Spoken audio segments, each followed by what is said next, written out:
Hello, नमस्ते everyone. पिछली video में हमने हेनरी लॉ कवर कर लिया था। इस वीडियो में जो है हम राउल्स लॉ के बारे में बात करेंगे और फिर ideal non ideal solution, positive negative deviation from Raoult's law और साथ में बात करेंगे अपन एजियोट्रॉपिक मिक्सचर के बारे में। ठीक है, तो चलिए सबसे पहले अपन शुरू करते हैं राउल्स लॉ से।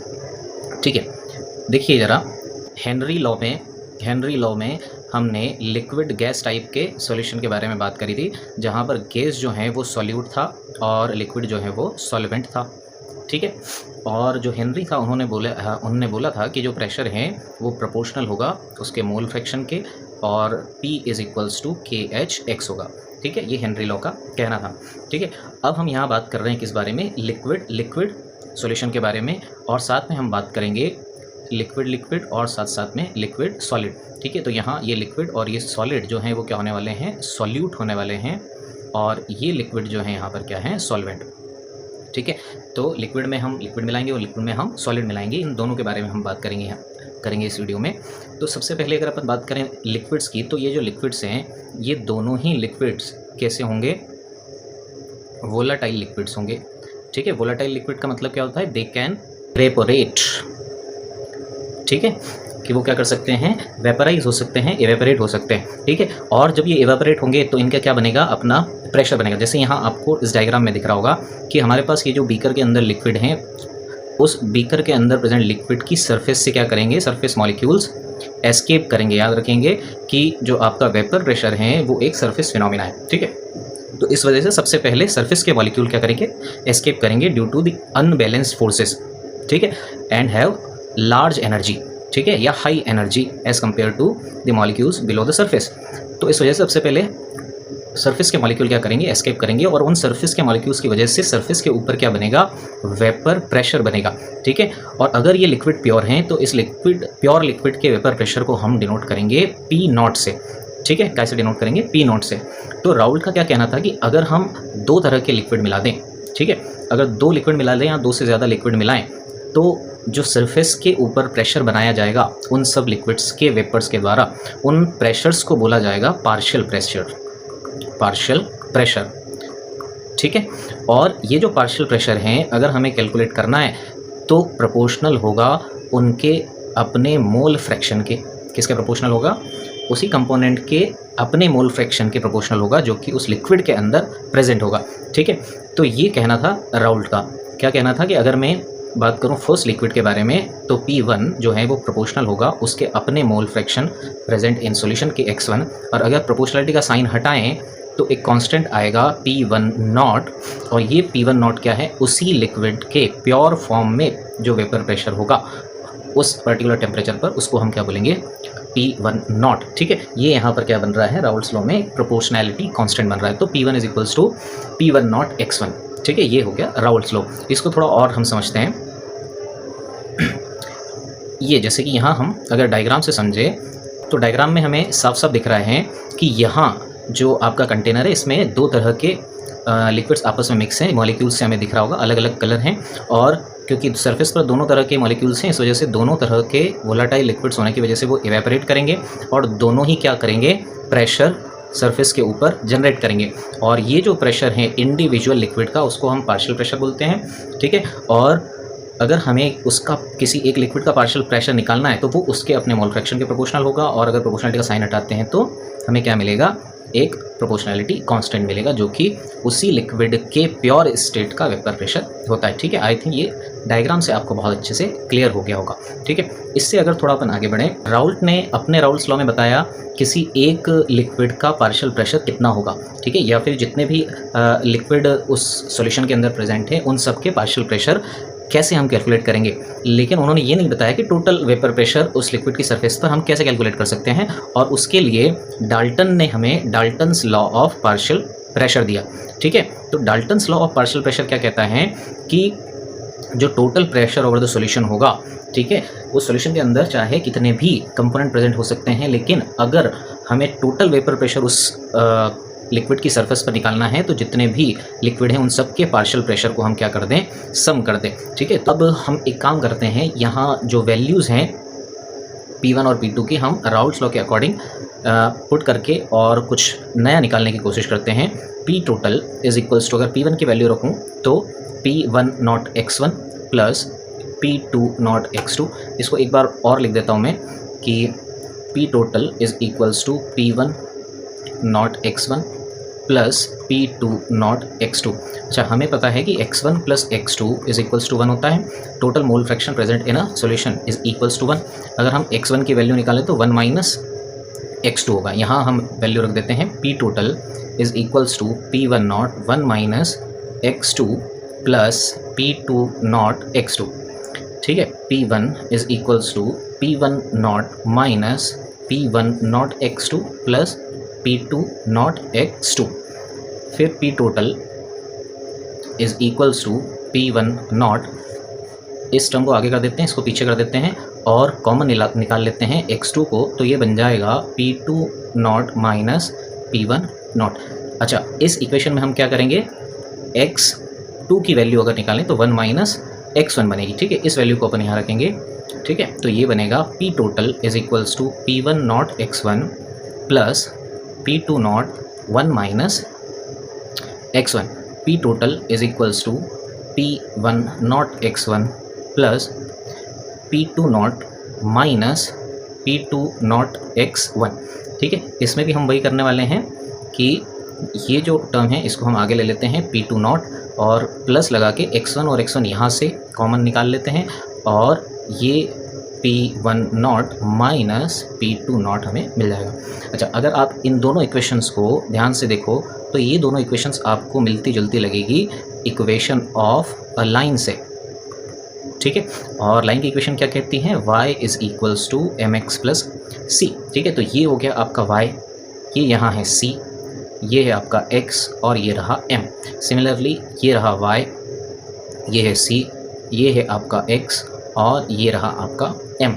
ठीक है, तो m स्लोप होता है, c कांस्टेंट, x और y जो हैं दोनों वेरिएबल होते हैं। तो हम अगर x और y के बीच में ग्राफ खींचें, ठीक है, x और y मतलब y हमारा प्रेशर है और x हमारा मोल फ्रैक्शन है, तो मोल फ्रैक्शन और अगर हम क्या करें प्रेशर के बीच में ग्राफ बनाएं तो वो कैसा दिखेगा, चलिए उसको देखते हैं अपन। ओके, तो यहाँ अगर आप देखें तो ये रहा हमारा ग्राफ और यहाँ हमको y एक्सिस पर दोनों तरफ दिख रहे होंगे प्रेशर और यहाँ x एक्सिस पर हमें दिख रहा है मोल फ्रैक्शन। ठीक है, आप अगर यहाँ देखेंगे तो x1 की वैल्यू 0 हो रही है और x2 की 1, इसका मतलब कि x1 है ही नहीं, इसका मतलब क्या है, यहाँ पर प्योर सेकंड कंपोनेंट है। ठीक है, इसी तरह से यहाँ आप देखेंगे तो x1 की वैल्यू 1 हो गई, x2 0 हो गया, इसका मतलब यहाँ पे क्या है, प्योर फर्स्ट कंपोनेंट है। ठीक है, और अगर यहाँ प्योर सेकंड कंपोनेंट है तो उसके वेपर प्रेशर को हम P2 नॉट बोलेंगे। इधर अगर प्योर फर्स्ट कंपोनेंट है तो उसके वेपर प्रेशर को P1 नॉट होंगे, P1 नॉट बोलेंगे जो कि मैक्सिमम होगा। और जैसे जैसे हम x1 की वैल्यू बढ़ाते जाएंगे राइट हैंड साइड में, वैसे वैसे मोल फ्रैक्शन जो है आपका x2 वो क्या होता जाएगा, कम होता जाएगा। ठीक है, और कम होता जाएगा तो उसका अपना प्रेशर भी कम होता जाएगा। ठीक है, इस वजह से ये जो स्लोप है ये नीचे आते हुए हमें दिख रहा है, क्योंकि सरफेस के ऊपर नंबर ऑफ मॉलिक्यूल्स x2 के कम होते जाएंगे और क्योंकि हम x1 को बढ़ाते जा रहे हैं। ठीक है, इस वजह से ये प्रेशर हम ये जो प्रेशर का ग्राफ है, प्रेशर और मोल फ्रैक्शन का, ये हमें ऐसा दिख रहा है। और ये जो आपको P2 नॉट और P1 नॉट को मिलाती हुई लाइन दिख रही है, ये P टोटल को डिनोट करती है। और P टोटल जो है हमें Dalton's law of partial pressure से पता चलता है कितना होता है, P1 प्लस P2 के बराबर होता है। तो ये लाइन हमारी हम बोल सकते हैं कि Dalton's law of partial pressure से आई है, बाकी ये दोनों लाइनें जो हैं राउल्ट्स लॉ से आई हैं। लेकिन कुल मिला के ये जो ग्राफ है ये किसका है, राउल्ट्स लॉ का ग्राफ है। अच्छा, यहाँ से हमें क्या पता चल रहा है, या उन दोनों इक्वेशन से हमें क्या क्या कंक्लूजन मिल रहे हैं हमें, कि जो टोटल वेपर प्रेशर होता है, ठीक है, उस सॉल्यूशन के ऊपर वो जो है किसी भी एक कंपोनेंट के मोल फ्रैक्शन पे डिपेंड करता है। ठीक है, ये बात समझ आ गई आपको, किसी भी एक कंपोनेंट के मोल फ्रैक्शन से हम टोटल वेपर प्रेशर कैलकुलेट कर सकते हैं। ठीक है, इसी तरह से जो आपका टोटल वेपर प्रेशर है सॉल्यूशन के ऊपर, वो क्या करता है, लीनियरली वेरी करता है मोल फ्रैक्शन के। ये प्रेशर और ये मोल फ्रैक्शन और ये हमें दिख रही है लाइंस, तो लीनियरली क्या कर रहा है, वेरी कर रहा है। मतलब ग्राफ जो है वो कैसा बन रहा है, लाइन ग्राफ बन रहा है, एक लाइन की इक्वेशन बन के आ रही है, इस वजह से लीनियरली वेरी हो रहा है। ठीक है, आई होप ये जो आपको ग्राफ है, ये इंपॉर्टेंट ग्राफ आपको समझ आया होगा। चलिए इसके बाद अपन आगे बढ़ते हैं। ओके, देखिए अगर हम हेनरी लॉ के बारे में बात करें तो हेनरी लॉ क्या कहता है, P is equals to KH(x) है ना, जो कि कहाँ से आया, P is proportional to x से। ठीक है, इसी तरह से जो राउल्स लॉ है वो क्या कहता है, P is proportional to X और P is equals to P naught X। ठीक है, तो यहाँ पर आपको ये दोनों ही इक्वेशंस एक जैसी लग रही होगी सिवाय किसके, आपके प्रोपोर्शनैलिटी कांस्टेंट के। ठीक है, तो क्या हम ये बोल सकते हैं कि जो राउल्स लॉ या हेनरी लॉ हैं ये दोनों एक जैसे हैं? बिल्कुल बोल सकते हैं कि जो आपका राउल्स लॉ हैं ये स्पेशल केस है हेनरी लॉ का, एक नहीं है। एक क्यों नहीं है, क्योंकि हेनरी लॉ जो है वो गैस और लिक्विड के ऊपर काम करता है और आपका जो राउल्स लॉ है वो लिक्विड और सॉलिड लिक्विड के बारे में बात करता है। दोनों बातें एक नहीं है, लेकिन स्पेशल केस ये हो सकता है किस केस में कि अगर जो हेनरी लॉ का प्रोपोर्शनैलिटी कांस्टेंट KH है अगर वो बराबर हो जाए किसके, P नॉट के। ठीक है, तब ये क्या हो सकता है, स्पेशल केस हो सकता है हेनरी लॉ का।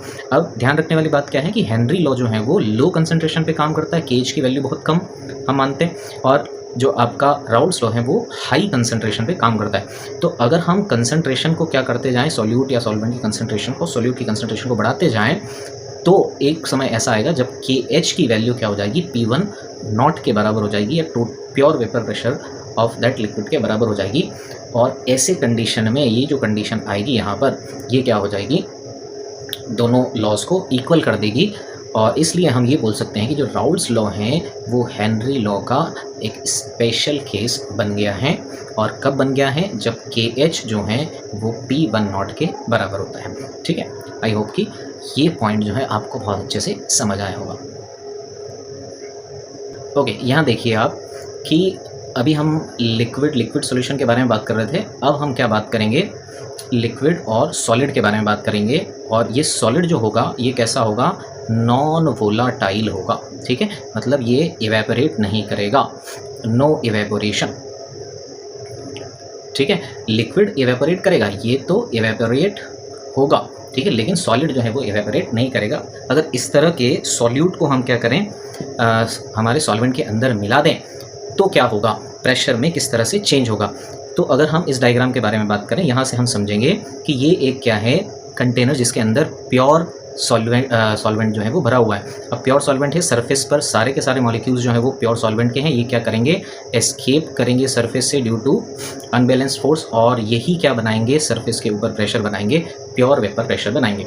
ठीक है, लेकिन अगर आप यहाँ देखो कि अगर नॉन वोलेटाइल सॉल्यूट को हम ऐड कर दें, जैसे कि आपको ये बड़े बड़े गोले जो आपको दिख रहे होंगे, अगर ये हमारे नॉन वोलेटाइल सॉल्यूट होंगे तो सरफेस पर ये क्या करेंगे, अपनी प्लेस एक्वायर कर लेंगे और सरफेस पर number of particles of solvent क्या कर देंगे, कम कर देंगे, कि सॉल्वेंट जो कि एवापोरेट हो रहा था, ठीक है, उसके नंबर ऑफ पार्टिकल कम कर देंगे। तो जो प्रेशर बनने वाला है वो क्या हो जाएगा, कम। क्यों कम हो जाएगा, क्योंकि जो पार्टिकल्स हैं वो कम एस्केप कर पाएंगे, क्योंकि सॉल्यूट तो एस्केप कर नहीं रहा सरफेस को, और जो सॉल्वेंट हैं उसकी क्वांटिटी कम हो गई है सरफेस के ऊपर, इस वजह से वो कम क्वांटिटी में एस्केप करेगा और प्रेशर क्या हो जाएगा, कम हो जाएगा।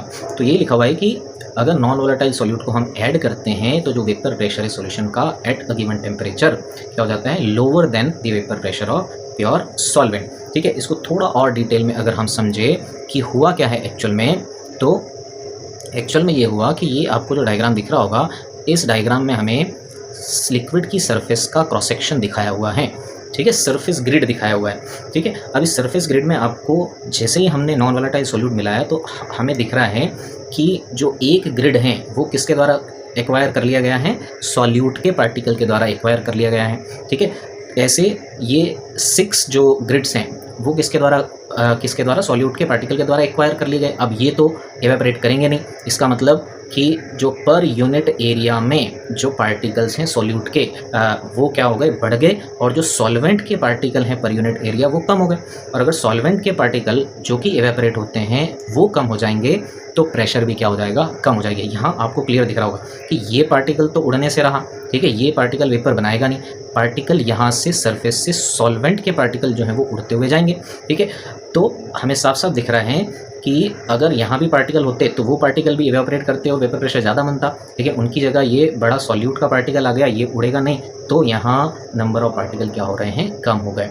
तो पर यूनिट एरिया में जो पार्टिकल ऑफ सॉल्वेंट हैं वो कम होने की वजह से, ऑन दी सरफेस कम होने की वजह से जो आपका प्रेशर है वो क्या हो जाता है, रिड्यूस हो जाता है जब हम किसी सॉल्वेंट के अंदर क्या ऐड करते हैं, नॉन वोलेटाइल सॉल्यूट को ऐड करते हैं। ठीक है, आई होप कि ये डायग्राम से आपको बहुत अच्छे से समझ आया होगा। ठीक है, चलिए थोड़ा आगे बढ़ते हैं।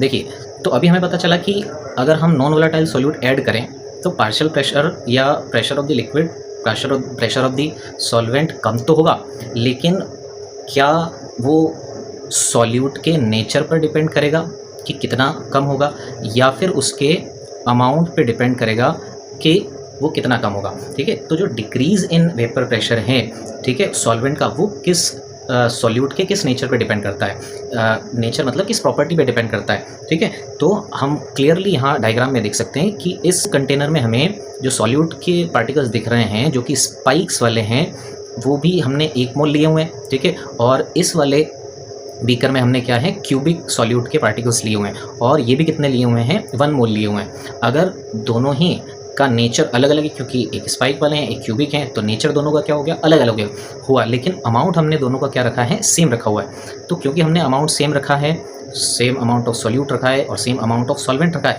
लेकिन हम देख क्या रहे हैं कि वेपर प्रेशर में सेम चेंज हो रहा है। इसका मतलब क्या हुआ कि सॉल्यूट के नेचर बदलने से डिक्रीज इन वेपर प्रेशर नहीं बदलता।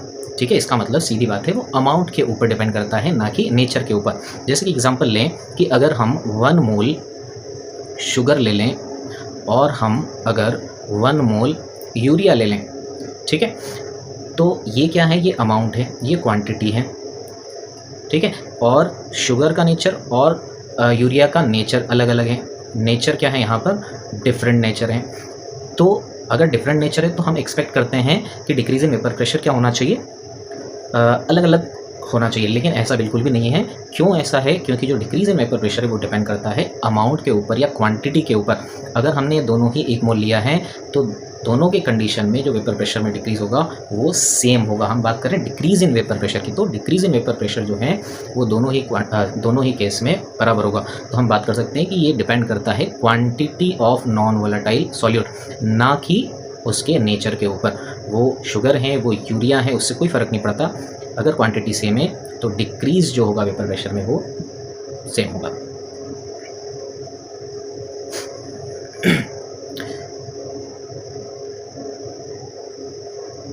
चलिए इस मैट्रिक्स को अपन समझ लेते हैं। इस टेबल को हम समझ सकते हैं कि अगर वोलेटाइल सॉल्यूट होगा और नॉन वोलेटाइल सॉल्यूट होगा तो क्या क्या चेंज आते हैं। तो जो सरफेस होगी उस सरफेस में दोनों ही मॉलिक्यूल क्या करेंगे, एस्केप करेंगे जब हम वोलेटाइल सॉल्यूट ऐड करेंगे वोलेटाइल सॉल्वेंट के अंदर। लेकिन हम नॉन वोलेटाइल सॉल्यूट ऐड करेंगे तो जो आपका सॉल्यूट है वो नहीं उड़ेगा और प्रेशर क्या होगा, कम हो जाएगा। ठीक है, एस्केप सॉल्यूट के पार्टिकल नहीं करते। वेपर प्रेशर में क्या होगा, वेपर प्रेशर जो है वो दोनों ही लिक्विड के वेपर प्रेशर के, पार्शियल वेपर प्रेशर के सम के बराबर हो जाएगा, जो कि डाल्टन ने कहा था। लेकिन यहाँ जो टोटल वेपर प्रेशर है वो कम हो जाएगा। ठीक है, due to the presence of solute particles on the surface. फिर एस्केप रेट के बारे में बात करें तो दोनों ही पार्टिकल्स क्या करेंगे, एस्केप करेंगे, या जो रेट ऑफ एस्केप होगा वो ज़्यादा होगा और यहाँ पर रेट ऑफ एस्केप कम होगा। कम नंबर ऑफ पार्टिकल्स पर सेकंड में एस्केप करेंगे। ठीक है, रेट के बारे में बात कर रहे हैं अपन, रेट मतलब टाइम के बारे में बात कर रहे हैं। तो 1 सेकंड में यहाँ ज़्यादा पार्टिकल्स एस्केप कर जाएंगे, 1 सेकंड में यहाँ पार्टिकल्स कम एस्केप करेंगे। इसी तरह से यहाँ अगर हम लॉ लगाएंगे वोलेटाइल सॉल्यूट में तो डाल्टन्स लॉ लगेगा, राउल्स लॉ भी हम यहाँ लगा सकते हैं स्पेशल केस में। ठीक है, लेकिन अगर हम बात करें नॉन वोलेटाइल सॉल्यूट में तो यहाँ हम सिर्फ और सिर्फ सॉल्वेंट के ऊपर क्या लगाएंगे, राउल्स लॉ लगाएंगे। ठीक है, तो आई होप कि दोनों में क्या अंतर हमें देखने को मिला जब हम वोलेटाइल सॉल्यूट ऐड करते हैं और जब हम नॉन वोलेटाइल सॉल्यूट को ऐड करते हैं। ठीक है, देखिए अब हम बात करें कि क्या सारे टाइप के जो सॉल्यूशंस हैं वो राउल्स लॉ को फॉलो करते हैं। अगर करते हैं तो उनको क्या बोलते हैं और अगर नहीं करते हैं तो उन्हें हम क्या बोलेंगे। तो देखिए ऐसे सॉल्यूशंस जो क्या करेंगे, एंटायर रेंज ऑफ कंसंट्रेशन पर राउल्स लॉ को ओबे करेंगे, ऐसे सॉल्यूशंस कहलाएंगे आइडियल सॉल्यूशंस। ठीक है, इनको क्या बोलेंगे हम, आइडियल सॉल्यूशन। अब आइडियल सॉल्यूशंस की क्या खासियत है, आइडियल सॉल्यूशन के बारे में हम 3 बातें ध्यान रखेंगे। सबसे पहली बात तो वो एंटायर रेंज ऑफ कंसंट्रेशन पर राउल्स लॉ को ओबे करेंगे। ठीक है, ये पहली शर्त होगी। दूसरी शर्त क्या होगी कि जब हम कंपोनेंट्स को मिक्स करेंगे तो उनकी जो इंथैल्पी ऑफ मिक्सिंग होगी वो क्या होगी, 0 होगी। ठीक है, सो जो इंथैल्पी ऑफ मिक्सिंग होगी सॉल्यूशन की वो 0 होगी। इसका मतलब कि जो डेल एच ऑफ मिक्सिंग है वो क्या होना चाहिए, 0। इसका मतलब ये हुआ कि नो हीट इज एब्जॉर्ब्ड और इवॉल्व्ड। ठीक है, ना कोई हीट ली जाएगी ना कोई हीट दी जाएगी। एब्जॉर्ब होने का मतलब क्या है कि जो बीकर है उसका टेम्परेचर बढ़ गया है, और हीट इवॉल्व होने का मतलब क्या है कि जो बीकर है वो ठंडा हो गया है। मतलब एब्जॉर्ब जब हीट होगी बाहर से तो बीकर का टेम्परेचर बढ़ेगा, और इवॉल्व होने का मतलब टेम्परेचर कम होगा। ठीक है, एंडोथर्मिक और एक्सोथर्मिक। ठीक है, इस दोनों के बारे में हम बात कर रहे हैं। इसी तरह से एक और कंडीशन है कि जो चेंज इन वॉल्यूम है, ठीक है, डेल वी ऑफ मिक्सिंग, वो भी क्या होना चाहिए, ज़ीरो होना चाहिए। जब दोनों कंपोनेंट को मिक्स करेंगे तो जो वॉल्यूम होना चाहिए वो equal to the sum of volumes of two components होना चाहिए, ना उनसे ज़्यादा ना ही कम। ठीक है, इसका मतलब ये हुआ कि एग्जांपल से अगर अपन देखें तो अगर हमने एक लिक्विड 1 लीटर लिया और दूसरा अगर 2 लीटर लिया तो टोटल 3 लीटर होना चाहिए, ना कि 3.1 लीटर और ना ही 2.99 लीटर। ठीक है, आई होप कि ये चेंज इन वॉल्यूम आपको समझ आया होगा कि ठीक है कि 1 + 2 कितना होता है, 3 ही होना चाहिए, ना 3.1 होना चाहिए ना ही 2.9 होना चाहिए। तो डेल एच ऑफ मिक्सिंग भी ज़ीरो हो और डेल वी ऑफ मिक्सिंग भी ज़ीरो हो। ऐसी कंडीशन में अगर सॉल्यूशन राउल्ट्स लॉ को ओबे करता है तो उसे हम बोलेंगे आइडियल सॉल्यूशन। आइडियल सॉल्यूशन, देखिए अगर हम बात करें कि ये आइडियल सॉल्यूशन कैसे बनते होंगे, कि जो सॉल्यूशन आइडियल सॉल्यूशन बनाते हैं या राउल्ट्स लॉ को फॉलो करते हैं, उनके मॉलिक्यूल्स किस तरह से आपस में इंटरेक्ट करते होंगे।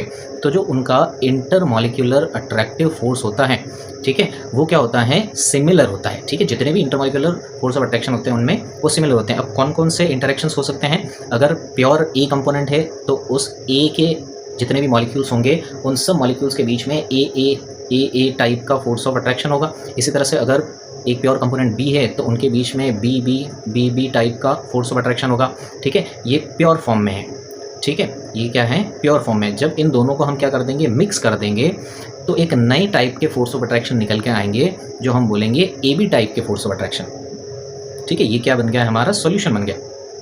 ठीक है, तो ये जो ए बी टाइप का फोर्स ऑफ अट्रैक्शन है, इंटरमॉलिक्यूलर फोर्स ऑफ अट्रैक्शन है, इसका जो एक्सटेंट है, ठीक है, इसकी जो पावर है वो किसके बराबर होनी चाहिए, जो ए या ए और ए पार्टिकल के बीच में जो इंटरमॉलिक्यूलर फोर्स ऑफ अट्रैक्शन था उसके, और बी टाइप के जो इंटरेक्शंस थे उनके क्या होना चाहिए, ये बराबर होना चाहिए या नियरली इक्वल होना चाहिए। अगर ऐसा होता है तो ही जो सॉल्यूशन बनेगा वो कैसा बनेगा, आइडियल सॉल्यूशन बनेगा। यहाँ बैलेंस, फोर्स बैलेंस को समझाते हुए आपको समझाया गया है कि जो ए टाइप के फोर्स ऑफ अट्रैक्शन है और जो बी टाइप के फोर्स ऑफ अट्रैक्शन है वो इक्वल होने चाहिए A B type of force of attraction से। ठीक है, इसको हम अच्छे से यहाँ से समझ सकते हैं, क्या होना चाहिए, नियरली इक्वल होने चाहिए फोर्सेस ऑफ अट्रैक्शंस, तब सॉल्यूशन कैसा बनेगा, आइडियल सॉल्यूशन बनेगा। आइडियल सॉल्यूशन का एग्जांपल देखते हैं कि जो आपका एन हेक्सेन है और एन हेप्टेन है, इन दोनों का जो मिक्सचर होगा वो आपका आइडियल सॉल्यूशन होगा। ठीक है, इसी तरह से ब्रोमो इथेन और क्लोरो इथेन, इन दोनों का सॉल्यूशन, और बेंजीन और टॉल्विन दोनों का सॉल्यूशन क्या होगा, आइडियल सॉल्यूशन होगा। एक हम समझ लेते हैं कि एन हेक्सेन और एन हेप्टेन जो है, ये आपका एन हेक्सेन है और ये आपका एन हेप्टेन है। ठीक है, तो एन हेक्सेन में 6 कार्बन मॉलिक्यूल हैं, यहाँ 7 कार्बन मॉलिक्यूल हैं, 7 कार्बन के एटम्स हैं, सॉरी। और अगर हम बात करें तो इन दोनों में जो डिफरेंस है वो सिर्फ और सिर्फ CH2 का है। दोनों ही क्या है, आपस में होमोलोगस है, तो सिर्फ और सिर्फ CH2 का डिफरेंस है, मतलब कि 12 और 2 14 यूनिट ऑफ मास का डिफरेंस है, और बहुत ज़्यादा डिफरेंस ये नहीं है। इस वजह से इन दोनों मॉलिक्यूल्स को आपस में सेपरेट करना बहुत ज़्यादा डिफ़िकल्ट हो जाता है, और दोनों ही मॉलिक्यूल्स क्या करते हैं, आइडियल सॉल्यूशन आपस में बनाते हैं, इंटरमिक्स बहुत अच्छे से हो जाते हैं। सिमिलरली ये आपको दिख रहा होगा ब्रोमो और ये क्लोरो, ब्रोमो इथेन और क्लोरो इथेन, ब्रोमीन और क्लोरीन का ही डिफरेंस है, बहुत ज़्यादा इनके मास में डिफरेंस नहीं है, तो दोनों का मिक्सचर भी आइडियल सॉल्यूशन है। और फोर्सेस ऑफ अट्रैक्शंस भी इनमें सिमिलर एक्सटेंट के होंगे। इसी तरह से आपके बेंजीन और टॉल्विन में भी यहाँ जो ग्रुप है इसका डिफरेंस है, और बहुत ज़्यादा डिफरेंस मास में नहीं आता है। इस वजह से ये दोनों सॉल्यूशंस जो है, दोनों लिक्विड के सॉल्यूशन जो हैं वो आइडियल सॉल्यूशन की तरह बिहेव करते हैं। ठीक है, तो ये आई होप कि एग्जाम्पल भी आपको याद रखने हैं, एग्जाम्पल आपको डायग्राम से अच्छे से समझ आ गए होंगे। चलिए बढ़ते हैं थोड़ा आगे। अगर सॉल्यूशंस राउल्ट्स लॉ को ओबे करते हैं तो कुछ सॉल्यूशन ऐसे भी होंगे जो राउल्ट्स लॉ को ओबे नहीं करते हैं, या जिनमें फोर्सेस ऑफ अट्रैक्शन कम या ज़्यादा होते होंगे। सॉल्यूशन के समय। ठीक है, तो ऐसे सॉल्यूशंस जो राउल्स लॉ को ओबे नहीं करते हैं कंसंट्रेशन की रेंज पर, उन्हें हम बोलते हैं नॉन आइडियल सॉल्यूशन। ठीक है, ये क्या करते हैं, they do not obey Raoult's law. ठीक है, तो ग्राफ से अगर अपन समझे तो ये ग्राफ आपको दिख रहा होगा, राउल्स लॉ का ग्राफ हमें पता है लीनियर होता है। ठीक है, लेकिन अगर यहाँ देखें अपन तो ये नीचे वाला जो ग्राफ है, ठीक है, इसमें वेपर प्रेशर कम होता हुआ दिखाई दे रहा है, और जो ऊपर वाला ग्राफ है इसमें हमें प्रेशर ज़्यादा होता हुआ दिखाई दे रहा है। मतलब एक्सपेक्टेड तो ये वाली लाइन है, ठीक है, ये लाइन क्या है, राउल्स लॉ की एक्सपेक्टेड लाइन है। ठीक है, लेकिन जब देखा गया तो क्या देखा गया कि प्रेशर कम हो गया या फिर ज़्यादा हो गया है। इसका मतलब कि वो राउल्स लॉ को ओबे नहीं कर रहा है, और ऐसे सॉल्यूशंस कहलाते हैं नॉन आइडियल सॉल्यूशन। अब जो नॉन आइडियल सॉल्यूशन होते हैं, नॉन आइडियल सॉल्यूशन भी दो तरह के हो गए, एक जिनमें प्रेशर कम होगा, एक जिनमें प्रेशर ज़्यादा होगा। ठीक है, तो अगर प्रेशर एक्सपेक्टेड से ज़्यादा है, कैलकुलेटेड से ज़्यादा हो रहा है, इसका मतलब कि पॉजिटिव डेविएशन हो गया। ठीक है, उसको क्या बोलेंगे अपन, positive deviation from Raoult's law. तो जो वेपर प्रेशर है वो क्या हो गया, हायर हो गया, तो वो एग्जिबिट करेगा positive deviation from Raoult's law. और अगर प्रेशर कम हमें मिलता है तो वो क्या करेगा, negative deviation from Raoult's law show होगा। तो जो आपका नॉन आइडियल है, नॉन आइडियल सॉल्यूशन, वो क्या हो गए, दो तरह के हो गए, positive deviation from Raoult's law और negative deviation from Raoult's law. Positive deviation का मतलब कि इनमें हाई प्रेशर होगा, हाई प्रेशर, और इनमें क्या होगा, लो प्रेशर होगा। ठीक है, हाई प्रेशर होगा पॉजिटिव डेविएशन में, लो प्रेशर होगा नेगेटिव डेविएशन में। अब देखो कि पॉजिटिव डेविएशन क्यों हुआ। ठीक है, इस बारे में अपन बात करते हैं कि पॉजिटिव डेविएशन होने का कारण क्या है, कि जो फोर्स ऑफ अट्रैक्शन थे किन किन के बीच में, सॉल्यूट, ठीक है, ये भी आपका क्या है, सॉल्यूट के बीच में जो फोर्सेस ऑफ अट्रैक्शन थे, या फिर आपके जो सॉल्वेंट के बीच में जो फोर्स ऑफ अट्रैक्शन थे, ये फोर्स ऑफ अट्रैक्शन क्या हो जाए अगर हाई। ठीक है, मतलब कि सॉल्यूट के बीच में भी फोर्स ऑफ अट्रैक्शन ज़्यादा है, सॉल्वेंट के पार्टिकल्स के बीच में भी फोर्स ऑफ अट्रैक्शन अच्छा खासा है, ज़्यादा है। लेकिन जब आप इन दोनों को मिला के जो सॉल्यूशन बनाएंगे, उस सॉल्यूशन के अंदर जो सॉल्यूट और सॉल्वेंट के जो फोर्स ऑफ अट्रैक्शन है, ये जो नए फोर्स ऑफ अट्रैक्शन बने, ये कैसे बन जाएं, अगर वीकर हो जाएं। ठीक है, ये कमज़ोर फोर्स ऑफ अट्रैक्शन बने। अगर ये आपस में कमज़ोर होंगे, इसका मतलब क्या हुआ कि सॉल्यूट के बीच में लगने वाला जो फोर्स है वो भी क्या हो जाएगा, कम हो जाएगा, क्योंकि सॉल्वेंट के पार्टिकल उसके बीच में आ गए। ठीक है, जगह जो है उनके पार्टिकल्स के बीच की जगह सॉल्वेंट के पार्टिकल ने एक्वायर कर ली। सिमिलरली सॉल्वेंट के पार्टिकल्स भी दूर दूर हो जाएंगे, क्योंकि सॉल्यूट के पार्टिकल उनके बीच में आ गए, और अब सॉल्यूट और सॉल्वेंट के पार्टिकल्स के बीच में फोर्स ऑफ अट्रैक्शन कम हो जाएगा, और अल्टीमेटली जो सॉल्यूट और सॉल्वेंट है उनके बीच का फोर्स ऑफ अट्रैक्शन तो वीकर हो ही गया। और अगर ऐसा होगा तो सॉल्यूट और सॉल्वेंट जो है वो आसानी से क्या कर जाएंगे, सरफेस से इवेपोरेट कर जाएंगे। और अगर वो आसानी से इवेपोरेट कर रहे हैं, इसका मतलब हुआ कि प्रेशर हमें ज़्यादा मिलेगा as compare to Raoult's law, और इसीलिए क्या बन जाएगा, वो positive deviation from Raoult's law. Vapour pressure जो है वो क्या हो जाएगा, इंक्रीज़ हो जाएगा। ठीक है, तो ये यहाँ पे हमको दिख रहा है कि अगर जो ए टाइप के और बी टाइप के फोर्स ऑफ अट्रैक्शंस हैं वो कैसे हों, स्ट्रॉन्गर हों या ज़्यादा हों as compare to A B और A B type of force of attraction, और उसकी वजह से मॉलिक्यूल जो है वो सरफेस को छोड़ेंगे नहीं, और अगर इसकी वजह से जो है मॉलिक्यूल्स ए और बी के वो आसानी से लिक्विड की सरफेस को छोड़ देंगे, और अगर वो आसानी से लिक्विड की सरफेस को छोड़ देंगे तो प्रेशर जो बनेगा वो राउल्स लॉ के फार्मूले के एक्सपेक्टेशन से ज़्यादा बनेगा। इस वजह से वो क्या बन गया, पॉजिटिव डेविएशन बन गया। ठीक है, आई होप कि ये क्लियर होगा आपको।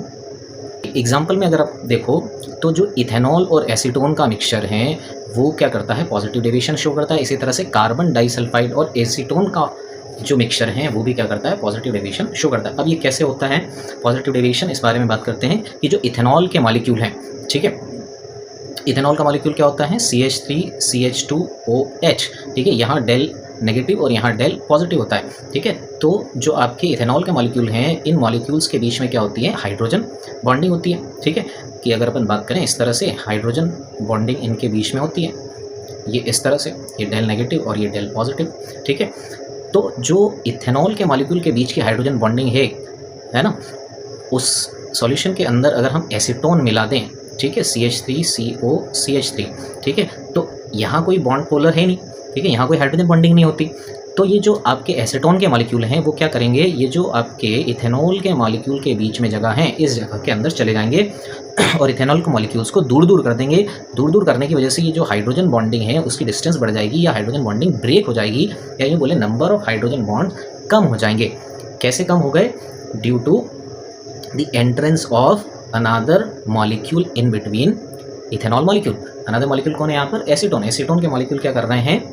हाइड्रोजन बॉन्डिंग के एक्सटेंट को कम कर रहे हैं और इथेनॉल के मॉलिक्यूल को दूर दूर कर रहे हैं, और इन दोनों के बीच में, इथेनॉल और आपके एसीटोन दोनों के बीच में किसी तरह की फोर्स ऑफ अट्रैक्शन भी नहीं है, क्योंकि इथेनॉल जो है वो तो पोलर है लेकिन एसीटोन उतना ज़्यादा पोलर नहीं है, तो हाइड्रोजन बॉन्डिंग नहीं होती है। इस वजह से जो AB टाइप के फोर्स ऑफ अट्रैक्शन बन रहे हैं वो वीक बन रहे हैं। इस वजह से आसानी से क्या करेगा, इथेनॉल भी एवेपोरेट कर जाएगा और आसानी से जो आपका एसीटोन है वो भी एवेपोरेट कर जाएगा।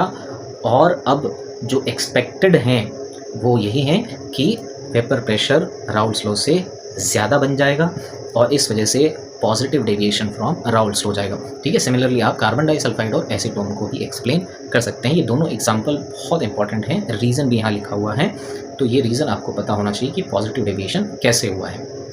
अब अगर बात करें हम नेगेटिव डेविएशन, ठीक है, तो नेगेटिव डेविएशन होगा कब कि जो आपका A और A के बीच में फोर्स ऑफ अट्रैक्शन है, B और B के बीच में जो फोर्स ऑफ अट्रैक्शन है, अगर ये फोर्स ऑफ अट्रैक्शन दोनों तरह के क्या हो जाएं, क्या रहें, वीक रहें, लेकिन जो AB type of force of attraction, जब दोनों सॉल्यूशन को इनको जब हम मिक्स करेंगे तो जो सॉल्यूशन बनेगा, ठीक है, इन सॉल्यूशन के अंदर जो AB टाइप के फोर्स ऑफ अट्रैक्शन बनेंगे, अगर ये हाई हो गए, ठीक है, या फिर स्ट्रॉन्गर हो गए, ठीक है, अगर स्ट्रॉन्गर फोर्स ऑफ अट्रैक्शन हुआ सॉल्यूट और सॉल्वेंट के मॉलिक्यूल्स के बीच में, तो मॉलिक्यूल आसानी से एस्केप नहीं करेंगे सरफेस से, और जो आपका वेपर प्रेशर है वो भी क्या बन जाएगा, लो हो जाएगा। ठीक है, तो यहाँ डायग्राम में हमें दिख रहा है कि AA टाइप के फोर्स ऑफ अट्रैक्शन भी हैं, BB टाइप के फोर्स ऑफ अट्रैक्शन भी हैं, लेकिन AB टाइप के जो फोर्स ऑफ अट्रैक्शन हैं वो भी स्ट्रॉन्ग हैं। ठीक है, और उनके स्ट्रॉन्ग होने की वजह से A के मॉलिक्यूल सरफेस को नहीं स्केप कर पाएंगे, ना ही B के कर पाएंगे, या बहुत कम क्वांटिटी में कर पाएंगे, और इस वजह से जो हम एक्सपेक्ट करते हैं उससे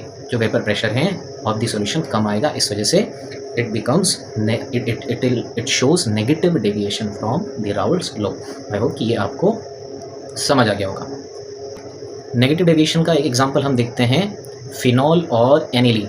ठीक है, फिनॉल जो है वो कुछ ऐसा बनेगा, यहाँ डेल नेगेटिव और डेल पॉजिटिव है हाइड्रोजन के ऊपर, और एनिलीन में नाइट्रोजन के ऊपर क्या होगा, लोन पेयर होगा।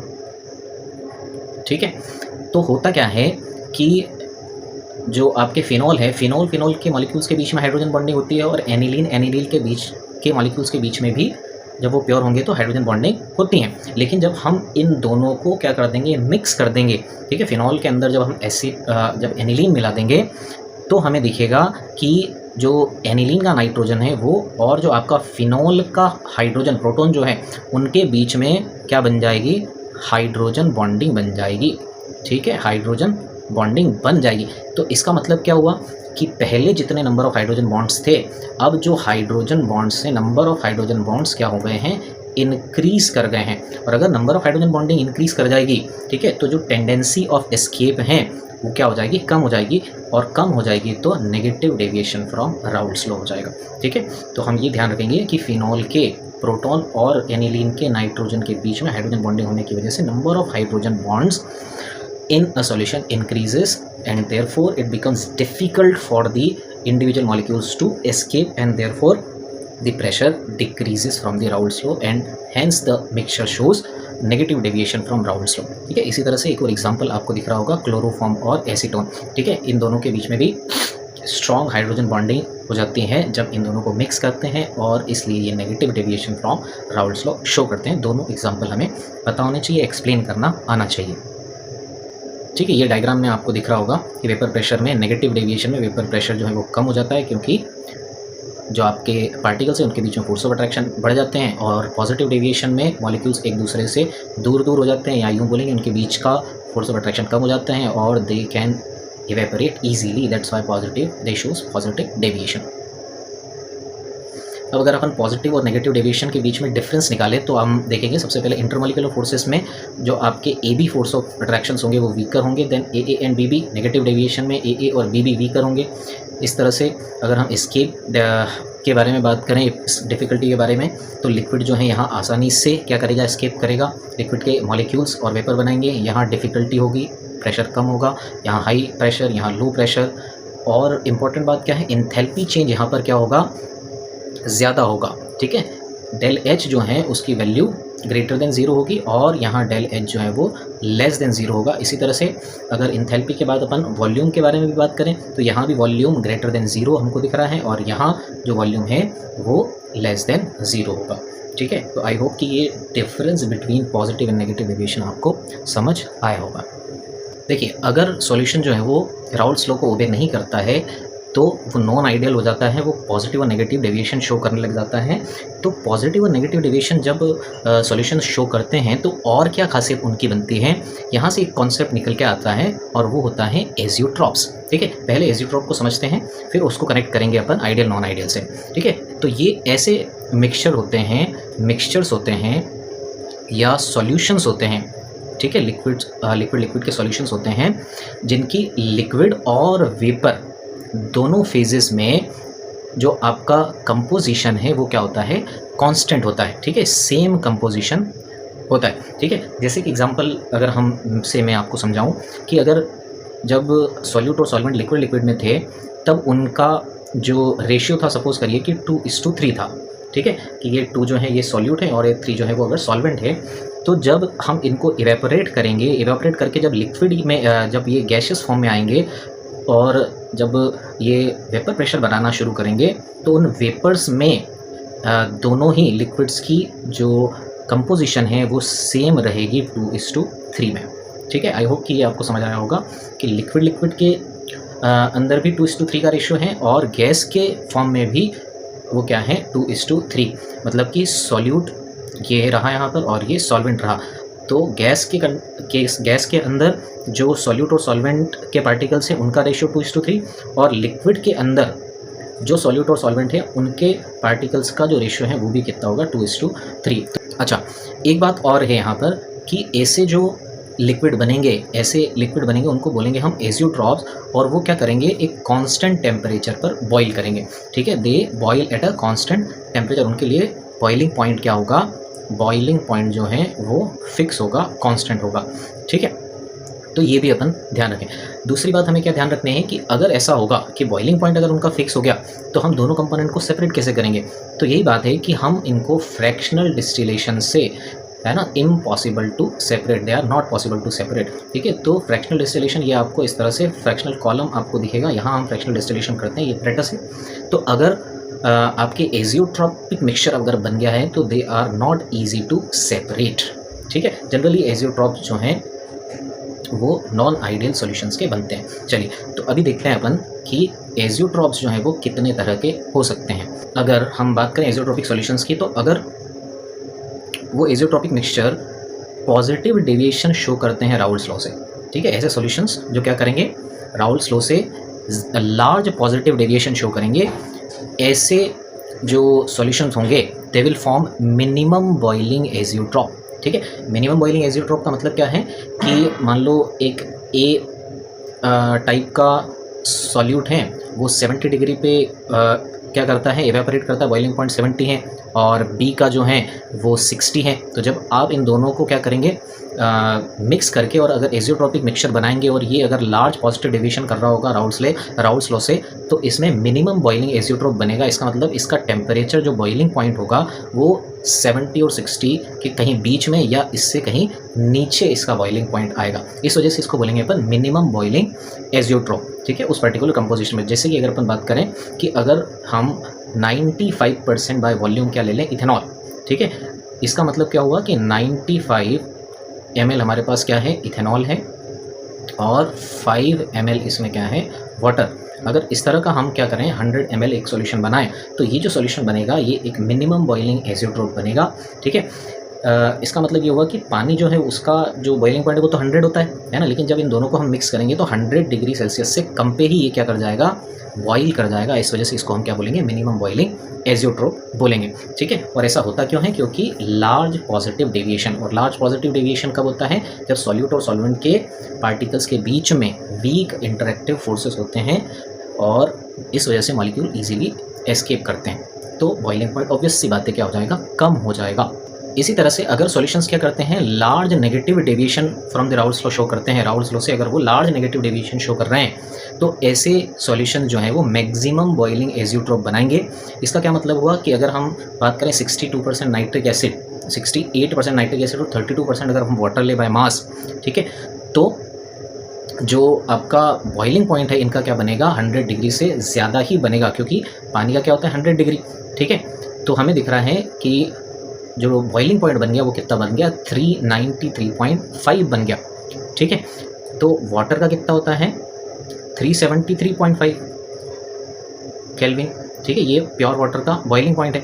लेकिन अगर इन दोनों को हम मिक्स कर दें तो जो आपका बॉइलिंग पॉइंट है वो बढ़ के कितना हो गया 393.5। इसका मतलब कि ये सॉल्यूशन बना हमारा मैक्सिमम बॉइलिंग एजियोट्रोप। तो यहाँ हमें दिख रहा है कि अगर solution large positive deviation show करता है तो मिनिमम बॉइलिंग एजियोट्रोप बनेगा एग्जाम्पल, और अगर वो क्या कर रहा है लार्ज नेगेटिव डेविएशन शो कर रहा है तो मैक्सिमम बॉइलिंग एजियोट्रोप शो करेगा, और ये रहा इसका एग्जाम्पल।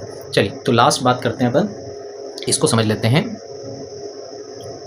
और क्लास एंड करेंगे हम, कि अगर हम बात करें force of attraction, A B type of force of attraction अगर वीक हुए तो मॉलिक्यूल्स इजी करेंगे, स्केप हो जाएंगे, और वेपर प्रेशर ज़्यादा बनेगा। वेपर प्रेशर ज़्यादा बनेगा तो वो क्या करेंगे, positive deviation from Raoult's law show करेंगे, और ऐसे टाइप के मिक्सचर क्या करेंगे, मिनिमम बॉइलिंग एजियोट्रोप बनाएंगे, ठीक है। इसी तरह से अगर ए बी टाइप के फोर्स ऑफ अट्रैक्शन स्ट्रॉन्गर हैं, इसका मतलब कि वो हेल्ड बैक करेंगे, मतलब कि वेपर प्रेशर कम बनेगा, पार्टिकल्स जो हैं आपस में एक दूसरे को पकड़ के रखेंगे, जकड़ के रखेंगे, उड़ने नहीं देंगे, तो वेपर प्रेशर कम बनेगा, negative deviation from Raoult's law हो जाएगा, और अगर नेगेटिव डेविएशन हो गया तो मैक्सिमम बॉइलिंग एजियोट्रोप बनेगा, ठीक है। तो आई होप कि यहाँ तक आपको जो है चीज़ें अच्छे से समझ आई होगी। आज के लिए इतना ही, अगली वीडियो में हम बात करेंगे कॉलिगेटिव प्रॉपर्टीज़ के बारे में, ठीक है। Thank you very much.